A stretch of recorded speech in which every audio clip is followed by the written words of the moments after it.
Hi everyone, welcome back to my channel. This is me Aditi Sharma. Hope you all are doing great. So yeah, I'm here with another video. So in this video I'll talk about all the eligibility criteria that should require to be a cabin crew member.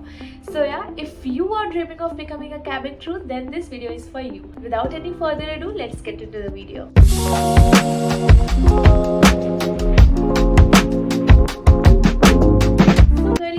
Firstly talk about the age requirement. जैसे कि मेरे पुरानी channel में भी मुझे बहुत सारे comments आते थे कि एज रिक्वायरमेंट क्या होती है to be a cabin crew member. तो if I talk about IndiGo airlines, तो इंडिगो में आपकी जो एज रिक्वायरमेंट है वो 18 to 27 है। If you are between 18 to 27 तो आप इंटरव्यू के लिए जा सकते हो, आप इंटरव्यू के लिए एलिजिबल हो। ऑलराइट, समटाइम्स एयरलाइन मे एक्सेप्ट 30+ कैंडिडेट्स। लाइक ये बेस्ड होती है उनकी एक्सपीरियंस से, लाइक उनकी एक्सपीरियंस काफ़ी है उनको और वो मेडिकली फिट है तो वो 30+ को भी हायर कर ले। Guys, secondly I talk about the education qualification. तो बहुत सारे लोगों का ये भी कंफ्यूजन है कि मैं 12th पास हूँ तो मैं क्या इंटरव्यू के लिए एलिजिबल हूँ, या मेरे पास ग्रेजुएशन डिग्री नहीं है तो क्या मैं इंटरव्यू के लिए जा सकती हूँ। तो guys, if you want to become a cabin crew then you should have 10+2 certificate, that's it. You don't need graduation degree, आपको बस आपका 10th का मार्कशीट होना चाहिए एंड आपका 12th का मार्कशीट होना चाहिए। अगर आप 12th पास हो तो आप इंटरव्यू के लिए जा सकते हो for the position of cabin crew. And if you are applying for a ground staff, तो ग्राउंड स्टाफ के लिए जो क्वालिफिकेशन होती है वो ग्रेजुएशन मैंडेटरी होती है। अगर आपको ग्राउंड स्टाफ के लिए भी कोई भी इन्फॉर्मेशन चाहिए तो आप मुझे कमेंट कर सकते हो, मैं उसके लिए सेपरेट वीडियो बना दूंगी। तो मैं यहाँ पे बात करी थी एजुकेशन क्वालिफिकेशन की। तो अगर आप कैबिन क्रू के पोस्ट के लिए जाना चाहते हो तो आपके पास आपकी 12th की सर्टिफिकेट होनी चाहिए, दैट्स इट।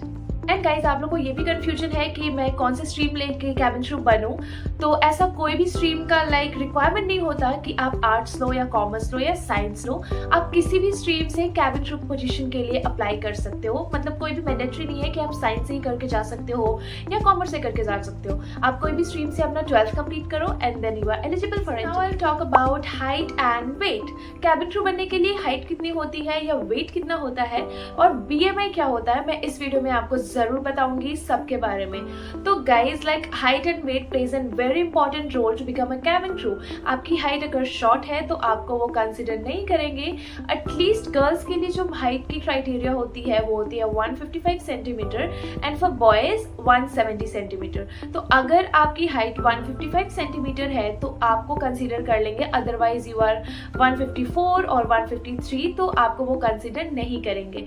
मैंने देखा था, मैं जब इंटरव्यू देने के लिए गई थी कोलकाता में, तो वहाँ पे हम जब एक क्यू में खड़े थे for giving our second round, I think communication round के लिए खड़े थे, तो वहाँ पे एक लड़की वहाँ पे जस्ट मैम की नज़र पड़ी और मैम को लगा कि वो शॉर्ट है, तो मैम ने तुरंत उसको उसका हाइट मेजर कराया and she was I think 152 centimetre और उसको वहीं पे ऑन द स्पॉट उनको बोल दिया गया कि यू कैन गो।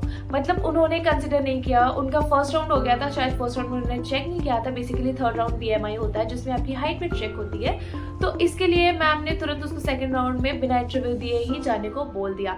तो इफ़ यू आर 155 सेंटीमीटर और उसके अबव हो तो आप इंटरव्यू के लिए ज़रूर जाना, और अगर आप नहीं हो तो थोड़ा फिजिकल फिटनेस करो, थोड़ा भागो दौड़ो ताकि आपकी हाइट थोड़ी इंक्रीज हो पाए। ओके, अगर मैं BMI की बात करूँ तो आपकी BMI जो है वो 18 to 22 सेंटीमीटर होनी चाहिए, जो कि परफेक्ट होता है। अगर आप 18 के नीचे हो 17 और 17.5 तो आप अंडरवेट हो, और अगर आप 22 के बाहर हो तो यू आर ओवरवेट। तो मेक श्योर करना जब भी आप इंटरव्यू देने जाओ अपना BMI निकाल लो, 22 और 18 के बीच में ही आपकी BMI होनी चाहिए। Talk about languages and skills. So to be a cabin crew member you should know English.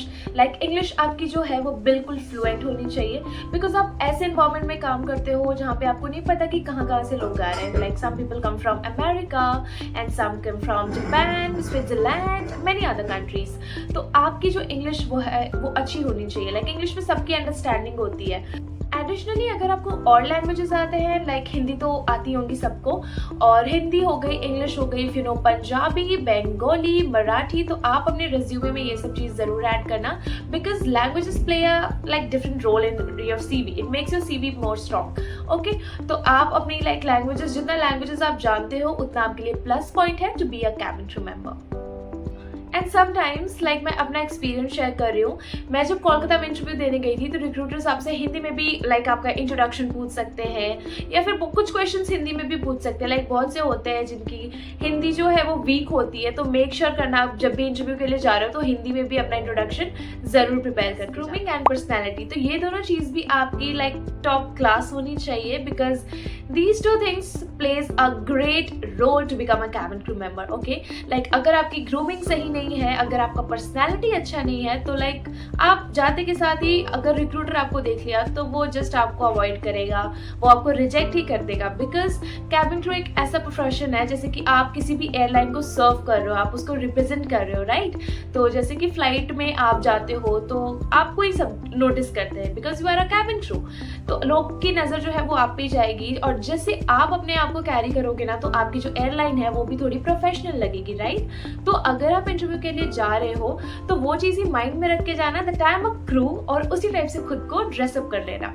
तो ग्रूमिंग और लाइक पर्सनैलिटी पे भी मैं एक अलग वीडियो बनाऊंगी, तो जिन जिन को वैसी वीडियोस चाहिए वो कमेंट करके ज़रूर बताना। तो बेसिकली मैं लाइक बेसिक थिंग्स इस वीडियो में बता देना चाहती हूँ। आपका ग्रूमिंग जो अटायर होना चाहिए वो बिल्कुल, if I talk about hair style, तो आपको हेयर स्टाइल में स्लीक बन बनाना है, बिल्कुल डोनट बन भी बना सकते हो, और अगर आपके लॉन्ग हेयर है तो ब्रेड बना के भी बन बना सकते हो। और उसके बाद मेकअप में आपको ज़्यादा मेकअप नहीं करना है, just avoid heavy makeup. Simple आपको अपना बेस रखना है, शटल आई शेडो रखना है, लिपस्टिक थोड़ी बोल्ड होनी चाहिए बिकॉज आप जब भी आंसर करोगे ना तो आपकी लिप्स तो सूखी सूखी नहीं होनी चाहिए, बिल्कुल एकदम फ्लॉलेस लगे वैसा मेकअप करना। आउटफिट की बात करो, आप सबको पता ही होगा, लाइक कोई भी फॉर्मल शर्ट पहन लो, स्कर्ट पहन लो एंड ऊपर से ब्लेजर डाल लो। Blazer is not mandatory but अगर आप डालते हो तो you look more professional, right. तो मैं हमेशा ब्लेजर डाल के ही जाती हूँ, तो अगर आपको ब्लेजर डालना है तो आप पहन सकते हो, और अगर आपके पास स्कर्ट नहीं है या स्कर्ट अवॉइड कर रहे हो तो आप पैंट्स भी पहन सकते हो। बट ज़्यादा प्रेफर जो है, और इंडिगो की जो वेबसाइट में जो मेंशन है वो स्कर्ट मेंशन है।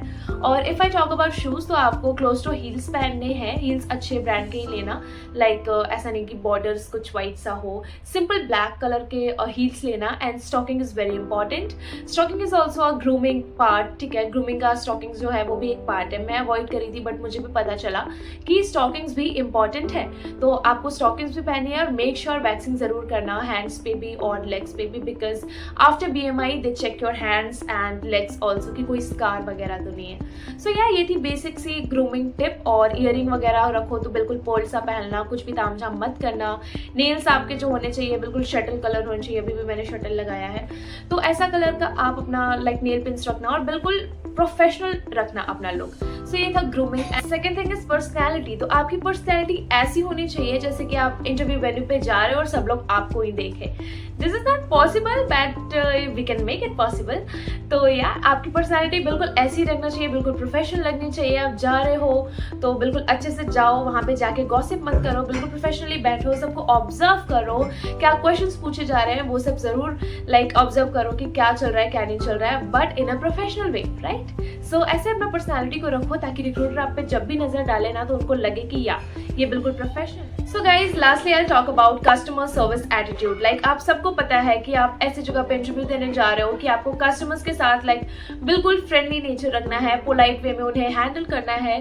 डिफरेंट टाइप की चीजें हो जाती है फ्लाइट में, like if you are going for interview for cabin crew position, तो कैबिन क्रू लाइक जो भी रहते हैं उनको बहुत सारी चीजें सुननी पड़ती है, कभी कभी उनको टैकल भी करना पड़ता है डिफरेंट टाइप ऑफ पैसेंजर्स, अगर कोई पैसेंजर एंग्री हो रहे हैं आपके ऊपर, तो ऐसी बहुत सारी चीजें हो जाती है। तो आपको क्या करना है, खुद को बिल्कुल अंडर प्रेशर रखना है, पोलाइट वे में करना है। सब कुछ जो भी करोगे, आप आंसर दे रहे हो तो बिल्कुल पोलाइट वे में करना है। और जो भी आपके साथ कुछ भी इंसिडेंट भी हुआ है ना, जब आप किसी लोगों का मदद करे हो या कुछ भी आपके पास एक्सपीरियंस है कस्टमर सर्विस का, तो आप उसको भी लेके कुछ कुछ उसमें ऐड कर दो, अगर जब भी रिक्रूटर आपसे कोई भी इस टाइप के क्वेश्चन करे। तो खैर ये सब क्वेश्चन तो मैं आपको एक नेक्स्ट वीडियो में बता दूंगी कि कैसे कैसे लाइक मैंने जब मेरा एक्सपीरियंस जो भी कस्टमर सर्विस एग्जीक्यूटिव के साथ रहा है तो वो मैं आप लोग के साथ शेयर करूंगी। तो गाइज ये था बिल्कुल सा बेसिक सा eligibility criteria. One more thing I would like to say that आपकी कोई भी विजिबल टैटू नहीं होनी चाहिए आपके हैंड्स पे या फिर लेग्स पे, लाइक जो भी एरिया विजिबल है, आप यूनिफॉर्म पहनने के बाद आपकी जो भी एरिया विजिबल हो रही है वहाँ पे कोई भी टैटूज नहीं होनी चाहिए। So guys that's the basic eligibility criteria to become a cabin crew at IndiGo airlines. तो होप मैंने सारा कुछ कवर कर दिया हो, और अगर आपको अभी भी कोई भी डाउट है then you can comment me down, I will answer your question, any queries जो भी है आपकी, सारा को मैं आंसर करने की कोशिश करूंगी।